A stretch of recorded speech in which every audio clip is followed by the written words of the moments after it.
मैं पूनम अग्रवाल, शेठ विद्या मंदिर English high school Vasai east के अध्यापिका आज कक्षा छठी के छात्रों को पूरक पुस्तक बाल राम कथा में संकलित पाठ सोने का हिरन पढ़ाने जा रही हूँ।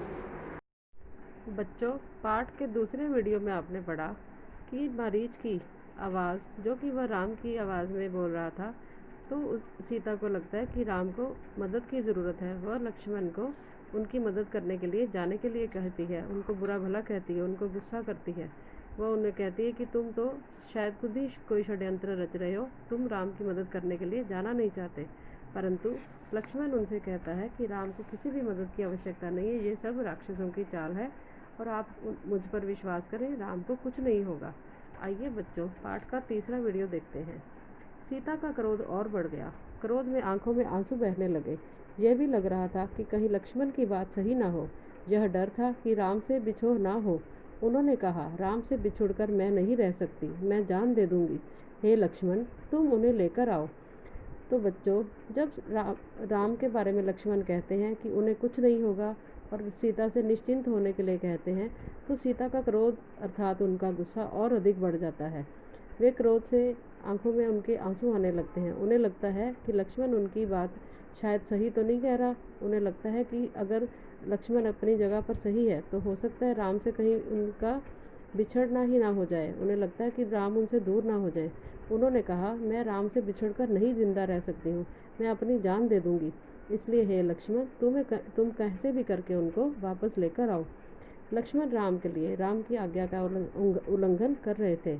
उन्होंने सीता को प्रणाम किया और सीता की खोज में निकल पड़े। बच्चों, राम ने सीता को छोड़कर लक्ष्मण को कहीं पर जाने से भी मना किया था। उन्होंने उन्हें कहा था कि जब तक मैं ना आ जाऊं, तुम कुटिया को छोड़कर कहीं ना जाओगे। लेकिन सीता के बार बार कहने पर वे राम की आज्ञा का उल्लंघन कर रहे थे, यानी उनकी आज्ञा को तोड़ रहे थे। उन्होंने सीता माँ को प्रणाम किया और उनके कहने के अनुसार ही वे राम को खोजने के लिए निकल पड़े। लक्ष्मण के जाते ही रावण आ पहुंचा। तपस्वियों जैसा जटाजूट, वैसे ही वस्त्र। सीता ने साधु समझकर उसका स्वागत किया। तो बच्चों, जैसे ही लक्ष्मण कुटिया से बाहर निकले और रावण को ढूंढने के लिए गए, वैसे ही तुरंत रावण वहां पर आ पहुंचा।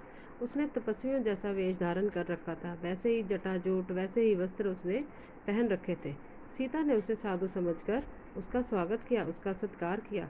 रावण ने सीता के स्वरूप, संस्कार और साहस की प्रशंसा की। उसने सीता का परिचय प्राप्त करने के बाद कहा, सुमुखी, मैं रावण हूँ, राक्षसों का राजा, लंकाधिपति। मेरा नाम लेने पर लोग थरथरा उठते हैं। लेकिन तुम सुंदरी हो, सबसे अलग हो। तुम्हारे लिए मैं स्वयं चलकर आया हूँ। तुम मेरे साथ चलो, सोने की लंका में रहो, मेरी रानी बनकर। बच्चों, जैसे ही रावण देखता है कि कुटिया में सीता अकेली है, वह उसके साहस की पहले प्रशंसा करता है। फिर अपना परिचय देने के पश्चात उसे बताता है कि मैं रावण हूँ, मैं लंका का राजा हूँ, राक्षसों का राजा। मेरा नाम लेते ही लोग डर के मारे कांपने लगते हैं। तुम बहुत सुंदर हो, तुम सबसे अलग भी हो, इसलिए मैं स्वयं चलकर तुम्हारे पास आया हूँ और तुम्हें अपने साथ ले जाने के लिए आया हूँ। तुम मेरे साथ चलो, सोने की लंका तुम्हारे लिए ही है। तुम मेरी रानी बनकर वहाँ सुख का जीवन व्यतीत करो। सीता क्रोधित हो उठी। उसने कहा, मैं प्राण त्याग दूंगी, लेकिन तुम्हारे साथ नहीं जाऊंगी। मैं राम की पत्नी हूँ, वे महाबलशाली हैं, तुम्हें उनकी शक्ति का अनुमान नहीं है। तुम चले जाओ, नहीं तो तुम्हारा सर्वनाश हो जाएगा। बच्चों, जब रावण सीता को अपने साथ चलने के लिए कहता है, तो सीता को बहुत गुस्सा आ जाता है। वो एक पतिव्रता स्त्री थी, वे केवल अपनी पति को ही अपना सब कुछ मानती थी। तो जब रावण ने उन्हें इस प्रकार से अपने साथ चलने के लिए कहा, तो सीता को बहुत गुस्सा आया। उन्होंने कहा कि मैं अपने प्राण त्याग दूंगी, अर्थात मैं अपनी जान दे दूंगी, लेकिन तुम्हारे साथ बिल्कुल नहीं जाऊंगी। मैं राम की पत्नी हूँ और वे बहुत ही बलशाली हैं, बहुत ही वीर हैं, बहादुर हैं। तुम्हें उनकी शक्ति का अंदाज़ा नहीं है, तुम नहीं जानते हो कि वे कितने शक्तिशाली हैं। इसलिए तुम्हारी भलाई यही है कि तुम यहाँ से चले जाओ, अन्यथा तुम्हारा सर्वनाश हो जाएगा, अर्थात तुम्हारा सब कुछ समाप्त हो जाएगा, नष्ट हो जाएगा। रावण ने सीता की बात अनसुनी कर दी, खींचकर उन्हें अपने रथ में बैठा लिया। सीता प्रयास करती रही, पर रावण के चंगुल से मुक्त नहीं हो सकी। स्वयं को असहाय पाकर वे विलाप करने लगी। हा राम, हा लक्ष्मण, पुकारती रही। रावण का रथ लंका की ओर उड़ चला। बच्चों, सीता के मना करने पर भी रावण जबरदस्ती उन्हें अपहरण करके अपने साथ ले गया। उसने सीता की बात को बिल्कुल भी सुना नहीं, उस पर बिल्कुल भी ध्यान नहीं दिया। उसने खींचकर उसे अपनी रथ पर बैठा लिया। सीता प्रयास करती रही कि वो उसके बंधन से मुक्त हो जाए, परंतु ऐसा नहीं हो सका।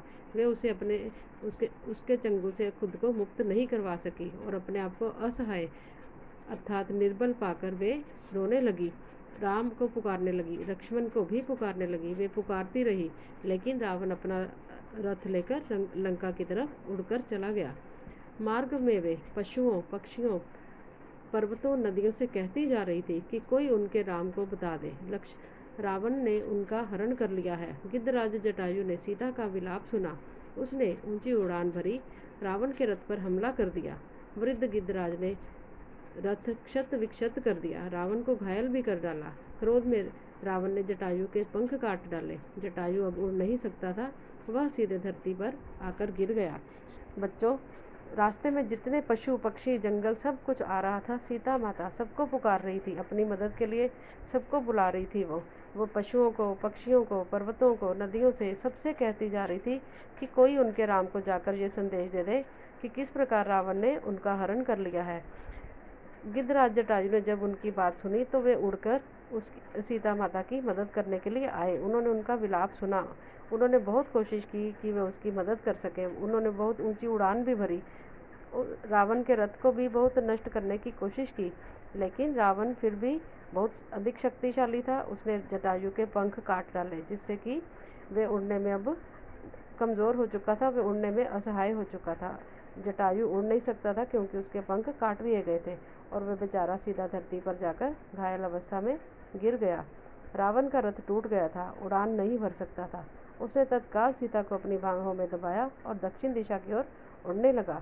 सीता को लगा कि अब संभवतः कोई उनकी सहायता नहीं कर पाएगा।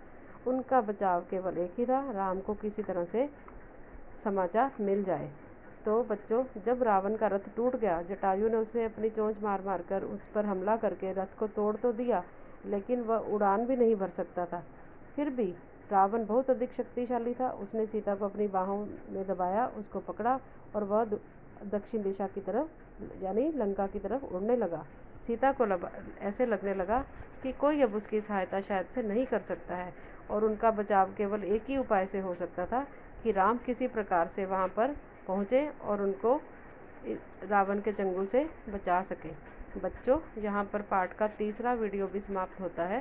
पाठ का चौथा भाग हम अगले वीडियो में देखेंगे।